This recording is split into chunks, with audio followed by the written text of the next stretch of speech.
बंदी ਸਿੰਘਾਂ ਦੀ ਰਿਹਾਈ ਲਈ ਜਿਹੜਾ ਵੀ ਮੋਰਚਾ ਲੱਗਾ ਉਹਦੇ 'ਚ ਕੰਮ ਕੀਤਾ, ਚਾਹੇ ਉਹ ਭਾਈ ਗੁਰਬਖਸ਼ ਸਿੰਘ, ਬਾਪੂ ਸੂਰਜ ਸਿੰਘ, ਫਿਰ ਬਰਗਾੜੀ ਇਨਸਾਫ ਮੋਰਚਾ, ਹੁਣ ਕੌਮੀ ਇਨਸਾਫ ਮੋਰਚਾ। ਕਾਨੂੰਨ ਦੇ ਦੋਹਰੇ ਮਾਪਦੰਡ ਨਹੀਂ ਹੋਣੇ ਚਾਹੀਦੇ। ਇਹ ਜਿਹੜੇ ਬੰਦੀ ਸਿੰਘ ਇਹਨਾਂ ਦੀ ਤੁਲਨਾ ਕਿਸੇ ਨਾਲ ਵੀ ਨਹੀਂ ਕੀਤੀ ਜਾ ਸਕਦੀ। ਰਾਜੀਵ ਗਾਂਧੀ ਦੇ ਕਾਤਲ ਰਿਹਾ ਹੋ ਸਕਦੇ ਆ, ਬਿਲਕਿਸ ਬਾਨੋ ਵਾਲਾ ਦੇਖੋ ਤੁਸੀਂ, ਉਹਨਾਂ ਨੂੰ ਰਿਹਾ ਕਰ ਦਿੱਤਾ ਗਿਆ ਅਜੇ ਕਿ ਉਹ ਕਿੰਨਾ ਘਿਨਾਉਣਾ ਜੁਰਮ ਸੀ। ਪਰ ਦੂਜੇ ਪਾਸੇ ਜਿਹੜੇ ਸਾਡੇ ਬੰਦੀ ਯੋਧੇ ਆ ਜਿਨ੍ਹਾਂ ਦਾ ਕੋਈ ਅਪਰਾਧਕ ਪਿਛੋਕੜ ਨਹੀਂ ਹੈ, ਉਹ ਕ੍ਰਿਮੀਨਲ ਬੈਕਗਰਾਉਂਡ ਨਹੀਂ ਹੈ, ਤਾਂ ਇਹਨਾਂ ਨੇ ਉਸ ਵੇਲੇ ਘਟਨਾਵਾਂ ਨੂੰ ਅੰਜਾਮ ਦਿੱਤੇ, ਦੋਸ਼ੀਆਂ ਨੂੰ ਸਜ਼ਾਵਾਂ ਦਿੱਤੀਆਂ ਜਿਨ੍ਹਾਂ ਨੇ ਸਿੱਖਾਂ 'ਤੇ ਜਾਂ ਸਿੱਖ ਅਸਥਾਨਾਂ 'ਤੇ, ਗੁਰੂ ਘਰ ਜਿਹੜੇ ਸਰਬੱਤ ਦੇ ਭਲੇ ਦੇ ਜਿਹੜੇ ਸਾਂਝੀਵਾਲਤਾ ਦੇ ਪ੍ਰਤੀਕ ਆ ਉਹਨਾਂ 'ਤੇ ਹਮਲਾ ਕੀਤਾ। ਹੁਣ ਜਿਹੜੀਆਂ ਕਾਨੂੰਨ ਅਨੁਸਾਰ ਕੋਰਟਾਂ ਵੱਲੋਂ, ਅਦਾਲਤਾਂ ਵੱਲੋਂ ਉਹਨਾਂ ਦੀਆਂ ਕਾਰਵਾਈਆਂ ਦੀ ਸਜ਼ਾ ਦਿੱਤੀ ਗਈ ਉਹ ਵੀ ਪੂਰੀ ਹੋ ਗਈ, ਤਾਂ ਪੂਰੀ ਹੋਣ ਦੇ ਬਾਵਜੂਦ ਵੀ ਉਹਨਾਂ ਨੂੰ ਰਿਹਾ ਨਹੀਂ ਕੀਤਾ ਜਾ ਰਿਹਾ। ਕੌਮੀ ਇਨਸਾਫ ਮੋਰਚੇ ਨੇ ਹੱਕੀ ਮੰਗਾਂ ਦੇ ਵਾਸਤੇ ਪ੍ਰੋਗਰਾਮ ਲਿਖੇ, ਉਹਦਾ ਮੈਂ ਸਮਰਥਨ ਕੀਤਾ, ਚਾਹੇ ਉਹ ਕੇਂਦਰ ਸਰਕਾਰ ਦੇ ਖਿਲਾਫ ਹੋਵੇ, ਚਾਹੇ ਉਹ ਕੇਜਰੀਵਾਲ ਸਰਕਾਰ ਦੇ ਖਿਲਾਫ ਹੋਵੇ, ਚਾਹੇ ਪੰਜਾਬ ਸਰਕਾਰ ਦੇ ਖਿਲਾਫ ਹੋਵੇ। ਪਰ ਜਿਹੜੇ ਬਾਕੀ ਸਿੰਘ ਆ ਉਹਨਾਂ ਦੀਆਂ ਰਿਹਾਈਆਂ ਕਰਾਉਣ ਵਾਸਤੇ ਵੀ ਅਸੀਂ ਭਾਰਤ ਸਰਕਾਰ 'ਤੇ ਦਬਾਅ ਬਣਾਉਣ ਲਈ, ਪੰਜਾਬ ਸਰਕਾਰ 'ਤੇ, ਦਿੱਲੀ ਸਰਕਾਰ 'ਤੇ ਦਬਾਅ ਬਣਾਉਣ ਵਾਸਤੇ ਕੌਮੀ ਇਨਸਾਫ ਮੋਰਚੇ ਵੱਲੋਂ ਪ੍ਰੋਗਰਾਮ ਲਿਖੇ ਗਏ ਆ।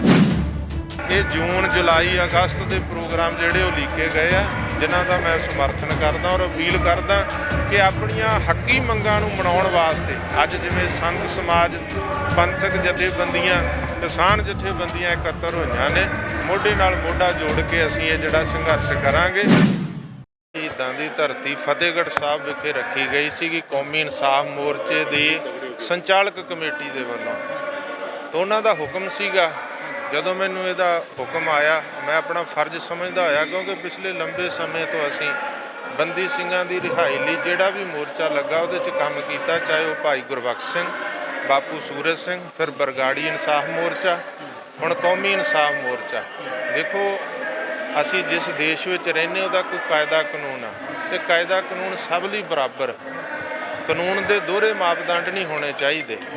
ਇਹ ਜਿਹੜੇ ਬੰਦੀ ਸਿੰਘ ਇਹਨਾਂ ਦੀ ਤੁਲਨਾ ਕਿਸੇ ਨਾਲ ਵੀ ਨਹੀਂ ਕੀਤੀ ਜਾ ਸਕਦੀ। ਪਰ ਜੇ ਰਾਜੀਵ ਗਾਂਧੀ ਦੇ ਕਾਤਲ ਰਿਹਾ ਹੋ ਸਕਦੇ ਆ, ਬਿਲਕਿਸ ਬਾਨੋ ਵਾਲਾ ਦੇਖੋ ਤੁਸੀਂ, ਉਹਨਾਂ ਨੂੰ ਰਿਹਾ ਕਰ ਦਿੱਤਾ ਗਿਆ ਅਜੇ ਕਿ ਉਹ ਕਿੰਨਾ ਘਿਨਾਉਣਾ ਜੁਰਮ ਸੀ। ਪਰ ਦੂਜੇ ਪਾਸੇ ਜਿਹੜੇ ਸਾਡੇ ਬੰਦੀ ਯੋਧੇ ਆ ਜਿਨ੍ਹਾਂ ਦਾ ਕੋਈ ਅਪਰਾਧਕ ਪਿਛੋਕੜ ਨਹੀਂ ਹੈ, ਉਹ ਕ੍ਰਿਮੀਨਲ ਬੈਕਗਰਾਉਂਡ ਨਹੀਂ ਹੈ, ਜਦੋਂ ਸਾਡੇ ਸ਼੍ਰੀ ਅਕਾਲ ਤਖਤ ਸਾਹਿਬ 'ਤੇ ਹਮਲਾ ਤੋਪਾਂ ਅਤੇ ਟੈਂਕਾਂ ਨਾਲ ਉਸ ਵੇਲੇ ਦੀ ਹਿੰਦ ਹਕੂਮਤ ਵੱਲੋਂ ਕੀਤਾ ਗਿਆ, ਨੌਜਵਾਨਾਂ ਦੇ ਬੇਕਸੂਰਾਂ ਦੇ ਝੂਠੇ ਮੁਕਾਬਲੇ ਬਣਾਏ ਗਏ, ਅਤੇ ਉਦੋਂ ਇਹ ਜਿਹੜੇ ਪੜ੍ਹੇ ਲਿਖੇ ਨੌਜਵਾਨ ਸੀ, ਵੈਲ ਸੈਟਡ ਪਰਿਵਾਰਾਂ ਦੇ ਸੀਗੇ, ਇਹਨਾਂ ਦੇ ਹੱਥ ਜਿਹੜੇ ਸੀ ਉਹ 45 ਤੋਂ 47 'ਤੇ ਗਏ, ਤਾਂ ਇਹਨਾਂ ਨੇ ਉਸ ਵੇਲੇ ਘਟਨਾਵਾਂ ਨੂੰ ਅੰਜਾਮ ਦਿੱਤੇ, ਦੋਸ਼ੀਆਂ ਨੂੰ ਸਜ਼ਾਵਾਂ ਦਿੱਤੀਆਂ ਜਿਨ੍ਹਾਂ ਨੇ ਸਿੱਖਾਂ 'ਤੇ ਜਾਂ ਸਿੱਖ ਅਸਥਾਨਾਂ 'ਤੇ, ਗੁਰੂ ਘਰ ਜਿਹੜੇ ਸਰਬੱਤ ਦੇ ਭਲੇ ਦੇ ਜਿਹੜੇ ਸਾਂਝੀਵਾਲਤਾ ਦੇ ਪ੍ਰਤੀਕ ਆ ਉਹਨਾਂ 'ਤੇ ਹਮਲਾ ਕੀਤਾ। ਤਾਂ ਹੁਣ ਜਿਹੜੀਆਂ ਕਾਨੂੰਨ ਅਨੁਸਾਰ ਕੋਰਟਾਂ ਵੱਲੋਂ, ਅਦਾਲਤਾਂ ਵੱਲੋਂ ਉਹਨਾਂ ਦੀਆਂ ਕਾਰਵਾਈਆਂ ਦੀ ਸਜ਼ਾ ਦਿੱਤੀ ਗਈ ਉਹ ਵੀ ਪੂਰੀ ਹੋ ਗਈ, ਤਾਂ ਪੂਰੀ ਹੋਣ ਦੇ ਬਾਵਜੂਦ ਵੀ ਉਹਨਾਂ ਨੂੰ ਰਿਹਾ ਨਹੀਂ ਕੀਤਾ ਜਾ ਰਿਹਾ। ਤਾਂ ਜਦੋਂ ਵੀ ਕਦੇ ਪੰਥ ਨੇ ਮੋਰਚਾ ਲਾਇਆ, ਦਬਾਅ ਬਣਾਇਆ, ਰਿਹਾਈਆਂ ਹੋਈਆਂ, ਸਮੇਂ ਦੀ ਹਿੰਦ ਸਰਕਾਰ ਦੇ ਵੱਲੋਂ ਪ੍ਰਧਾਨ ਮੰਤਰੀ ਨਰਿੰਦਰ ਮੋਦੀ, ਅਮਿਤ ਸ਼ਾਹ ਦੀ ਸਰਕਾਰ ਦੇ ਵੇਲੇ ਭਾਈ ਦਯਾਲ ਸਿੰਘ ਲਾਹੌਰੀਆ ਦੀ ਜਿਹੜੀ ਸੀ ਉਹ ਰਿਹਾਈ ਹੋਈ, ਭਾਈ ਹਰਨੇਕ ਸਿੰਘ ਭੱਪ ਦੀ ਹੋਈ, ਹੁਣ ਭਾਈ ਲਖਵਿੰਦਰ ਸਿੰਘ ਦੀ ਹੋਈ ਆ। ਪਰ ਜਿਹੜੇ ਬਾਕੀ ਸਿੰਘ ਆ ਉਹਨਾਂ ਦੀਆਂ ਰਿਹਾਈਆਂ ਕਰਾਉਣ ਵਾਸਤੇ ਵੀ ਅਸੀਂ ਭਾਰਤ ਸਰਕਾਰ 'ਤੇ ਦਬਾਅ ਬਣਾਉਣ ਲਈ, ਪੰਜਾਬ ਸਰਕਾਰ 'ਤੇ, ਦਿੱਲੀ ਸਰਕਾਰ 'ਤੇ ਦਬਾਅ ਬਣਾਉਣ ਵਾਸਤੇ ਕੌਮੀ ਇਨਸਾਫ ਮੋਰਚੇ ਵੱਲੋਂ ਪ੍ਰੋਗਰਾਮ ਲਿਖੇ ਗਏ ਆ।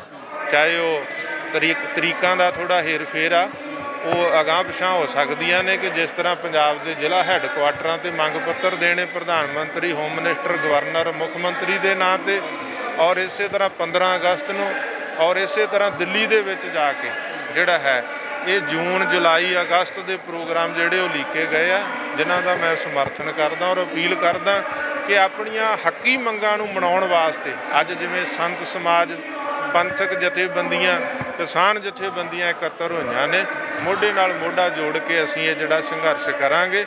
ਗੱਲਬਾਤ ਦਾ ਰਸਤਾ ਵੀ ਜਾਰੀ ਰਹੂ, ਸੰਘਰਸ਼ ਦਾ ਰਸਤਾ ਵੀ ਜਾਰੀ ਰਹੂ। ਜਿਹੜੇ ਇਸ ਕੌਮੀ ਇਨਸਾਫ ਮੋਰਚੇ ਦੀ ਸੰਚਾਲਕ ਕਮੇਟੀ ਆ ਉਹਦੇ ਨਾਲ ਸਰਕਾਰਾਂ ਗੱਲਬਾਤ ਕਰਨ, ਔਰ ਅਸੀਂ ਜਿੰਨੇ ਵੀ ਲੋਕ ਜਿੰਨੀਆਂ ਜਥੇਬੰਦੀਆਂ ਅਸੀਂ ਸੰਘਰਸ਼ ਦੇ ਵਿੱਚ ਪੂਰਾ ਆਪਣਾ ਯੋਗਦਾਨ ਦਾਂਗੇ, ਸਾਡਾ ਹੱਕ ਬਣਦਾ।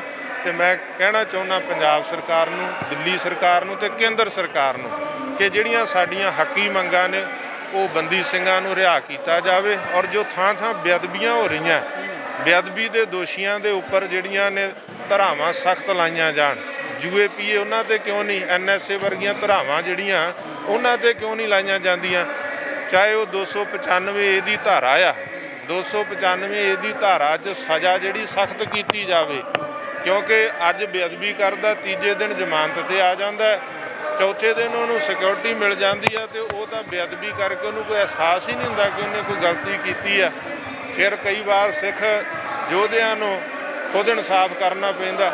ਸੋ ਇਹ ਜਿਹੜੀ ਭਾਵਨਾ ਵਾ, ਜਿਹੜੀ ਕਾਨੂੰਨ ਤੇ ਬੇਗਾਨਗੀ ਦੀ ਸਰਕਾਰਾਂ ਤੇ ਲੋਕਾਂ 'ਚ ਪੈਦਾ ਹੋ ਰਹੀ ਆ, ਉਹ ਨਹੀਂ ਹੋਣ ਦੇਣੀ ਚਾਹੀਦੀ। ਜਿਹੜੇ ਅਸੀਂ ਖਿੱਤੇ 'ਚ ਰਹਿੰਦੇ ਹਾਂ, ਦੇਸ਼ ਦੇ ਇਲਾਕੇ 'ਚ, ਉੱਥੇ ਦਾ ਕੋਈ ਕਾਇਦਾ ਕਾਨੂੰਨ ਆ ਤੇ ਉਹ ਸਾਰਿਆਂ ਲਈ ਬਰਾਬਰ ਆ, ਤੇ ਉਹ ਕਾਇਦੇ ਕਾਨੂੰਨ ਦੀ ਵਰਤੋਂ ਕਰਕੇ ਜਿਹੜੇ ਕਿਸੇ ਵੀ ਧਰਮ ਦੇ ਧਰਮ ਗ੍ਰੰਥ ਦੀ, ਧਰਮ ਸਥਾਨ ਦੀ ਬੇਅਦਬੀ ਕਰਦੇ ਆ ਜਾਂ ਕਾਨੂੰਨ ਦੇ ਆਪੋਜਿਟ ਜਾ ਕੇ ਕੰਮ ਕਰਦੇ ਆ, ਉਹਨਾਂ ਲੋਕਾਂ ਦੇ ਉੱਤੇ ਸਖਤੀ ਨਾਲ ਕਾਰਵਾਈ ਜਿਹੜੀ ਉਹ ਹੋਣੀ ਚਾਹੀਦੀ ਹੈ। ਸਾਹਿਬ, ਤੁਹਾਡਾ ਬਹੁਤ ਨਜ਼ਦੀਕੀ ਰਿਸ਼ਤਾ ਮੰਨਿਆ ਜਾਂਦਾ ਪ੍ਰਧਾਨ ਮੰਤਰੀ ਨਾਲ, ਕਈ ਵਾਰ ਤੁਸੀਂ ਮਿਲੇ ਵੀ ਹੋ, ਮਨੋਹਰ ਲਾਲ ਖੱਟਰ ਨਾਲ ਵੀ ਤੁਹਾਡੀ ਮੁਲਾਕਾਤਾਂ ਹੁੰਦੀਆਂ ਨੇ। ਤੁਸੀਂ ਪੁਲ ਦਾ ਕੰਮ ਨਹੀਂ ਕਰ ਸਕਦੇ ਕਿ ਬੰਦੀ ਸਿੰਘਾਂ ਵਾਸਤੇ ਕਿਤੇ ਨਾ ਕਿਤੇ ਰਿਹਾਈ ਵਾਸਤੇ ਬਹੁਤ ਵੱਡਾ ਯੋਗਦਾਨ ਤੁਸੀਂ ਸਿੱਖ ਧਰਮ ਦੇ ਵਿੱਚ ਪਾਉਂਦੇ ਹੋ, ਤਾਂ ਇਸ ਯੋਗਦਾਨ ਵਿੱਚ ਆਉਂਗੇ ਦੱਦੂਵਾਲ ਸਾਹਿਬ ਅੱਗੇ? ਦੇਖੋ, ਜਿਹੜੀ ਵੀ ਸਰਕਾਰ ਰਹੀ ਹੈ, ਚਾਹੇ ਪੰਜਾਬ ਦੀ ਜਦੋਂ ਪ੍ਰਕਾਸ਼ ਸਿੰਘ ਬਾਦਲ ਦੀ ਸਰਕਾਰ ਸੀ, ਉਦੋਂ ਵੀ ਅਸੀਂ ਉਹਨਾਂ ਨਾਲ ਗੱਲਬਾਤ ਕਰਦੇ ਰਹੇ ਹਾਂ, ਕਿਉਂਕਿ ਮੈਂ ਕੇਵਲ ਕਥਾ ਤੇ ਕੀਰਤਨ ਨਹੀਂ ਕਰਦਾ। ਪੰਥਕ ਮੁੱਦਿਆਂ ਤੇ ਮੈਂ ਹਮੇਸ਼ਾ ਸੰਘਰਸ਼ ਕੀਤਾ, ਪੰਥਕ ਮੁੱਦਿਆਂ ਤੇ ਸੰਘਰਸ਼ ਕਰ ਰਹੀਆਂ ਜਥੇਬੰਦੀਆਂ ਦਾ ਸਾਥ ਦਿੱਤਾ। ਜਦੋਂ ਅੰਬ ਸਾਹਿਬ ਦਾ ਮੋਰਚਾ ਲੱਗਾ ਸੀ ਤੇ ਜਿਹੜੀ ਕਮੇਟੀ ਗੱਲਬਾਤ ਮੁੱਖ ਮੰਤਰੀ ਪ੍ਰਕਾਸ਼ ਸਿੰਘ ਬਾਦਲ ਨਾਲ ਕਰਦੀ ਸੀ, ਉਹਦੇ 'ਚ ਮੈਂ ਵੀ ਸੀ। ਅਸੀਂ ਗੱਲਬਾਤ ਕੀਤੀ ਔਰ ਗੱਲਬਾਤ ਕਰਕੇ ਮੋਰਚੇ ਦਾ ਦਬਾਅ ਬਣਿਆ, ਸੰਗਤਾਂ ਆਈਆਂ ਉੱਥੇ, ਤੇ ਫਿਰ 3 ਸਿੰਘਾਂ ਦੀਆਂ ਪੈਰੋਲਾਂ ਸ਼ੁਰੂ ਹੋਈਆਂ ਸੀ ਜਿਨ੍ਹਾਂ ਨੇ ਕਦੇ 20-25 ਸਾਲ 'ਚ ਖੁੱਲ੍ਹਾ ਅਸਮਾਨ ਨਹੀਂ ਸੀ ਦੇਖਿਆ। ਭਾਈ ਲਖਵਿੰਦਰ ਸਿੰਘ, ਭਾਈ ਗੁਰਮੀਤ ਸਿੰਘ ਤੇ ਭਾਈ ਸ਼ਮਸ਼ੇਰ ਸਿੰਘ। ਬਾਪੂ ਸੂਰਜ ਸਿੰਘ ਦਾ ਸੰਘਰਸ਼ ਸ਼ੁਰੂ ਹੋਇਆ, ਉਹਦਾ ਅਸੀਂ ਪੂਰਾ ਸਮਰਥਨ ਦਿੱਤਾ, ਔਰ ਪ੍ਰੋਫੈਸਰ ਦਵਿੰਦਰਪਾਲ ਸਿੰਘ ਭੁੱਲਰ ਤੇ ਗੁਰਦੀਪ ਸਿੰਘ ਖੈੜਾ ਨੂੰ ਕਰਨਾਟਕਾ ਦੀ ਜੇਲ੍ਹ ਤੇ ਦਿੱਲੀ ਦੀ ਜੇਲ੍ਹ ਤੋਂ ਅੰਮ੍ਰਿਤਸਰ ਪੰਜਾਬ ਸ਼ਿਫਟ ਕੀਤਾ ਗਿਆ। ਮੋਰਚੇ ਦੀ ਸਫਲਤਾ। ਫਿਰ ਬਰਗਾੜੀ ਦਾ ਇਨਸਾਫ ਮੋਰਚਾ ਚੱਲਿਆ, ਜਿਹੜੇ ਬੇਅਦਬੀ ਦੇ ਦੋਸ਼ੀ ਸੀ ਔਰ ਉਹਨਾਂ ਦੀਆਂ ਗ੍ਰਿਫਤਾਰੀਆਂ ਹੋਈਆਂ, ਉਹਨਾਂ ਨੂੰ ਜਿਹੜਾ ਸੀ ਜੇਲ੍ਹਾਂ 'ਚ ਡੱਕਿਆ ਗਿਆ, ਅਣਪਛਾਤੀ ਪੁਲਿਸ ਪਛਾਣੀ ਗਈ। ਜਿਹੜਾ ਜਾਂਚ ਕਮਿਸ਼ਨ ਬਣਿਆ ਸੀ ਉਹਦੀ ਰਿਪੋਰਟ ਸਬਮਿਟ ਹੋਈ, ਉਹਦੇ ਤੇ ਸਿੱਟ ਬਣੀ, ਸਿੱਟ ਦੀ ਜਾਂਚ ਚੱਲੀ। ਆ ਸਾਰਾ ਕੁਝ ਤੁਹਾਡੇ ਸਾਹਮਣੇ ਆ। ਅੱਜ ਕੌਮੀ ਇਨਸਾਫ ਮੋਰਚਾ ਲੱਗਾ, ਅਸੀਂ ਉਹਦਾ ਸਮਰਥਨ ਕੀਤਾ। ਅੱਜ ਉਹਨਾਂ ਨੇ ਮੀਟਿੰਗ ਸੱਦੀ, ਉਹਦੇ ਵਿੱਚ ਆਏ ਆ। ਹਮੇਸ਼ਾ ਗੱਲਬਾਤ ਅਸੀਂ ਪ੍ਰਕਾਸ਼ ਸਿੰਘ ਬਾਦਲ ਨਾਲ ਵੀ ਕੀਤੀ, ਅਸੀਂ ਕੈਪਟਨ ਅਮਰਿੰਦਰ ਸਿੰਘ ਨਾਲ ਵੀ ਕੀਤੀ, ਅਸੀਂ ਚਰਨਜੀਤ ਸਿੰਘ ਚੰਨੀ ਨਾਲ ਵੀ ਕੀਤੀ, ਔਰ ਆਪਣਾ ਹੁਣ ਅਸੀਂ ਭਗਵੰਤ ਮਾਨ ਨਾਲ ਵੀ ਮੈਂ ਪਿਛਲੇ ਦਿਨੀ 10 ਕੁ ਦਿਨ ਹੋਏ ਆ, ਉਦਣ ਵੀ ਗੱਲਬਾਤ ਕਰਕੇ ਆਇਆ ਔਰ ਕਿਹਾ ਕਿ ਆ ਜਿਹੜੀਆਂ ਮੰਗਾਂ ਮੀਡੀਆ 'ਚ ਬਕਾਇਦਾ ਉਹ ਛਪੀਆਂ ਨੇ, ਤੁਸੀਂ ਪੜ੍ਹਿਆ, ਅਖਬਾਰਾਂ 'ਚ ਆਇਆ, ਉਹਦੇ ਤੇ ਵਰਕ ਵੀ ਸ਼ੁਰੂ ਹੋਇਆ। ਦੇਖੋ, ਮੈਂ ਕਿਹਾ ਸੀ ਕਿ ਜਿਹੜਾ ਦਰਬਾਰ ਸਾਹਿਬ ਦਾ ਲਾਈਵ ਟੈਲੀਕਾਸਟ ਆ ਉਹਦਾ ਏਕਾ ਅਧਿਕਾਰ ਖੋਇਆ ਜਾਵੇ। ਮੁੱਖ ਮੰਤਰੀ ਪੰਜਾਬ ਨੇ ਟਵੀਟ ਕੀਤਾ, ਬਿਆਨ ਵੀ ਦਿੱਤਾ। ਹੁਣ ਸ਼੍ਰੋਮਣੀ ਕਮੇਟੀ ਟੈਂਡਰਾਂ ਦੀ ਗੱਲ ਕਰਨ ਲੱਗ ਗਈ। ਮੈਂ ਕਿਹਾ ਸੀ ਸ਼੍ਰੋਮਣੀ ਕਮੇਟੀ ਦੀਆਂ ਚੋਣਾਂ ਕਰਵਾਈਆਂ ਜਾਣ, 12 ਸਾਲ ਹੋ ਗਏ ਆ, 5 ਸਾਲ ਤੋਂ ਬਾਅਦ ਉਹ ਕਾਰਜਕਾਰੀ ਕਮੇਟੀ ਆ, ਉਹਦੇ ਤੇ ਆਪਣਾ ਮੁੱਖ ਮੰਤਰੀ ਪੰਜਾਬ PM ਨੂੰ ਚਿੱਠੀ ਲਿਖੇ, HM ਨੂੰ ਚਿੱਠੀ ਲਿਖੇ, ਔਰ ਇਸ ਦੇ ਨਾਲ ਹੀ ਜਿਹੜੇ ਸਾਡੇ NSA ਲਾਏ ਨੌਜਵਾਨ ਨੇ ਉਹਨਾਂ ਨੂੰ ਜਿਹੜਾ ਹੈਗਾ ਰਿਹਾ ਕੀਤਾ, NSA ਹਟਾਈ ਜਾਵੇ।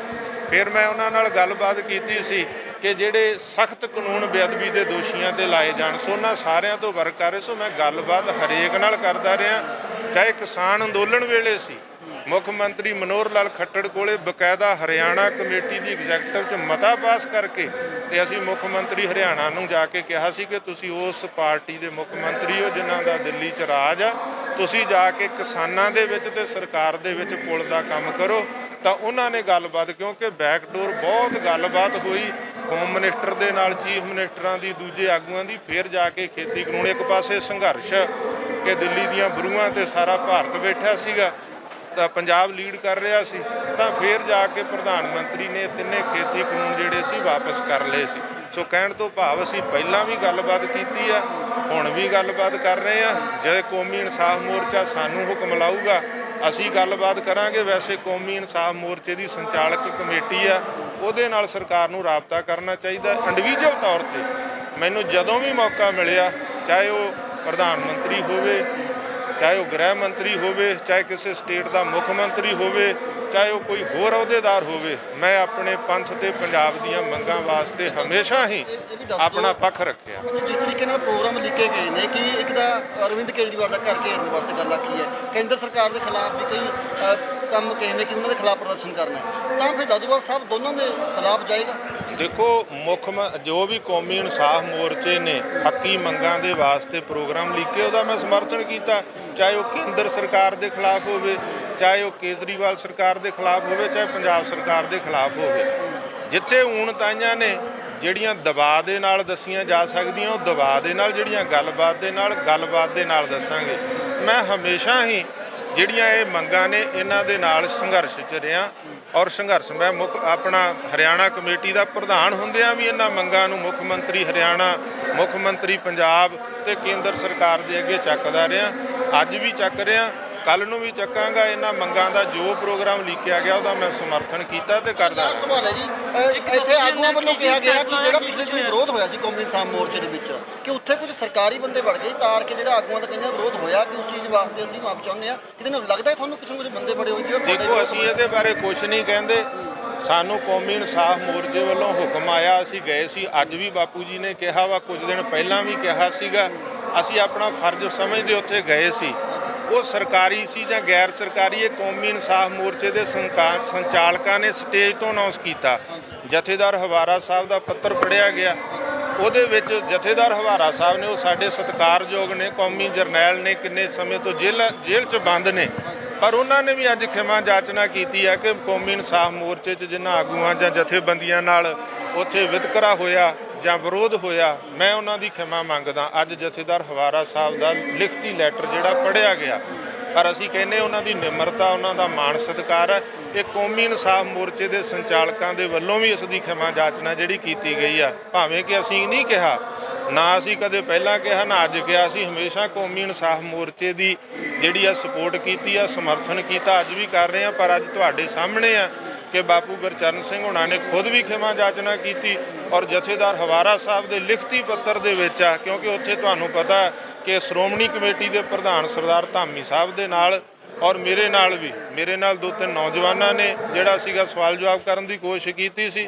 ਸਵਾਲਾਂ ਜਵਾਬਾਂ ਦੇ ਉੱਤਰ ਵੀ ਦਿੱਤੇ ਗਏ, ਪਰ ਉਹਨਾਂ ਦੀ ਭਾਵਨਾ ਕੁਛ ਗਲਤ ਨਜ਼ਰ ਆ ਰਹੀ ਸੀ, ਤਾਂ ਧਾਮੀ ਸਾਹਿਬ ਦੀ ਤੇ ਕਾਰ ਤੇ ਹਮਲਾ ਕਰ ਦਿੱਤਾ ਗਿਆ ਸੀਗਾ। ਇੱਕ ਪਾਸੇ ਅਸੀਂ ਮੋਰਚੇ ਦਾ ਸਮਰਥਨ ਮੰਗ ਰਹੇ, ਉਹਦੇ 'ਚ ਕੌਮੀ ਇਨਸਾਫ ਮੋਰਚੇ ਦੇ ਸੰਚਾਲਕਾਂ ਦਾ ਕੋਈ ਕਸੂਰ ਨਹੀਂ, ਕਿਉਂਕਿ ਉਹਨਾਂ ਨੇ ਉਸ ਵੇਲੇ ਵੀ ਖਿਮਾ ਜਾਚਨਾ ਤੇ ਅੱਜ ਵੀ ਜਿਹੜੀ ਆ ਸੰਗਤੀ ਤੌਰ ਤੇ ਮੀਡੀਆ ਦੇ ਸਾਹਮਣੇ ਭਰੇ ਇਕੱਠ ਵਿੱਚ ਖਿਮਾ ਜਾਚਨਾ ਕੀਤੀ ਹੈ। ਸੋ ਮੇਰੀ ਵੀ ਅਪੀਲ ਆ ਕਿ ਅਸੀਂ ਤਾਂ ਸਾਰੇ ਕੌਮੀ ਇਨਸਾਫ ਮੋਰਚੇ ਦੇ ਸਮਰਥਨ ਵਾਸਤੇ ਸਭ ਦਾ ਸਹਿਯੋਗ ਲੈਣਾ, ਸਾਰੇ ਸਹਿਯੋਗ ਕਰਨ। ਕੋਈ ਵੀ ਜਥੇਬੰਦੀ ਆ, ਧਾਰਮਿਕ ਆ, ਰਾਜਨੀਤਿਕ ਆ, ਚਾਹੇ ਉਹ ਕਿਸਾਨ ਜਥੇਬੰਦੀ ਆ, ਸਾਰਿਆਂ ਦੇ ਸਹਿਯੋਗ ਦੀ ਲੋੜ ਆ। ਚਾਹੇ ਕੋਈ ਸੰਤ ਮਹਾਂਪੁਰਸ਼ ਸਿੱਖ ਤੇ ਗੈਰ ਸਿੱਖ ਵੀ ਆ, ਜਿਹੜਾ ਮਨੁੱਖੀ ਅਧਿਕਾਰਾਂ ਦੇ ਨਾਲ ਸਰੋਕਾਰ ਰੱਖਦਾ ਕਿ ਮਨੁੱਖੀ ਅਧਿਕਾਰ ਸੁਰੱਖਿਅਤ ਹੋਣੇ ਚਾਹੀਦੇ ਆ, ਕਾਨੂੰਨ ਦੇ ਦੋਹਰੇ ਮਾਪਦੰਡ ਨਹੀਂ ਹੋਣੇ ਚਾਹੀਦੇ, ਉਹ ਸਾਰੇ ਇਸ ਦਾ ਮੋਰਚੇ ਦਾ ਸਮਰਥਨ ਕਰਨ। ਹਾਂਜੀ,